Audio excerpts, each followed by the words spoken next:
Welcome to R5 TV news. Markapuram జిల్లా collector మాట్లాడుతూ అంబేద్కర్ ఆశయ సాధనకు సమష్టిగా కృషి చేయాలి. జిల్లా కలెక్టర్ విజయ సునీత సమాజంలో అంటరానితనం, కుల వివక్షత, సామాజిక చైతన్యం కోసం అన్ని వర్గాలు సమష్టిగా కృషి చేయాలని జిల్లా కలెక్టర్ ఎం విజయ సునీత తెలిపారు. రాజ్యాంగ నిర్మాత డాక్టర్ బిఆర్ అంబేద్కర్ 135వ జయంతి వేడుకలను మంగళవారం మార్కాపురంలోని ఆర్టీసీ బస్టాండ్ వద్ద ఘనంగా నిర్వహించారు.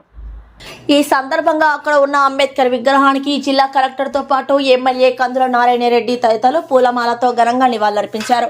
ఈ సందర్భంగా జిల్లా కలెక్టర్ మాట్లాడుతూ బాల్యంలో సామాజిక వివక్షత, అంటరానితనాన్ని ఎదుర్కొని ఎంతో కష్టపడి చదివి అంబేద్కర్ ఉన్నత విద్యను అభ్యసించిన విషయాన్ని గుర్తు చేశారు. అంటరానితనం నిర్మూలన కోసం, దళితుల హక్కుల కోసం ఎన్నో పోరాటాలు చేసి సఫలీకృతుడయ్యాడని కొనియాడారు.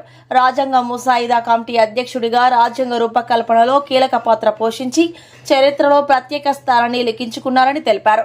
దేశ మొదటి న్యాయశాఖ మంత్రిగా సమగ్రంగా బాధ్యతలు నిర్వహించి చరిత్రలో నిలిచిపోయారన్నారు.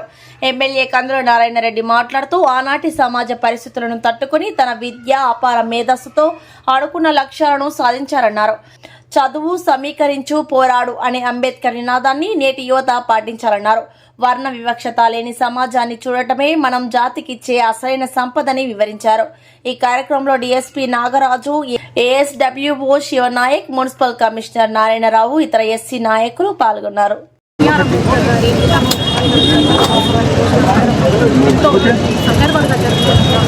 భారత రాజ్యాంగాన్ని ప్రసాదించి